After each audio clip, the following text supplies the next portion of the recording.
প্রিয় শিক্ষার্থী, আসসালামু আলাইকুম।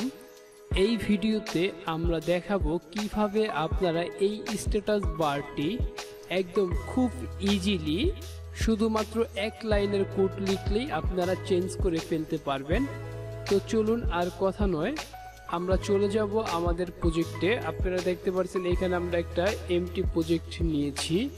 এখানে আমাদের যে বাই ডিফল্ট কালার, এই কালারটা রয়েছে, আমরা এখানে অন্য একটা কালার দিব। তো চলুন, এই জন্য আমাদের চলে যেতে হবে যে আমাদের মেইন অ্যাক্টিভিটি রয়েছে বা যে জাভা ক্লাস রয়েছে, সেই জাভা ক্লাসে। এইখান থেকে আমরা চলে যাব রিসোর্স ফাইলে। রিসোর্স ফাইল থেকে চলে যাব যে ভ্যালু, যে একটা ফাইল রয়েছে, এই ভ্যালুতে আমরা চলে যাব। ভ্যালু থেকে আমরা চলে যাব যে থিমস নামে যে ফোল্ডারটি রয়েছে, এই থিমসের ভিতরে। এই থিমসের ভিতরে আপনারা দেখতে পাচ্ছেন যে দুইটি থিমস রয়েছে, একটি থিমস ডট এক্সএমএল, আরেকটি রয়েছে থিমস ডট এক্সএমএল নাইট। এই নাইট হচ্ছে যারা নাইট মোডে ফোন রাখে তাদের জন্য, আর এই থিমস হয়েছে জেনারেল মোডে রাখে। তো চলুন আমরা প্রথমে এই দুটা থেকে চেঞ্জ করব। এইখানে রয়েছে স্টাইল, এই স্টাইল ট্যাগের মধ্যে আমরা লিখব। আমরা এইখানে একটা ট্যাগ নিব হচ্ছে আইটেম ট্যাগের মধ্যে লিখব অ্যান্ড্রয়েড স্ট্যাটাস বার কালার।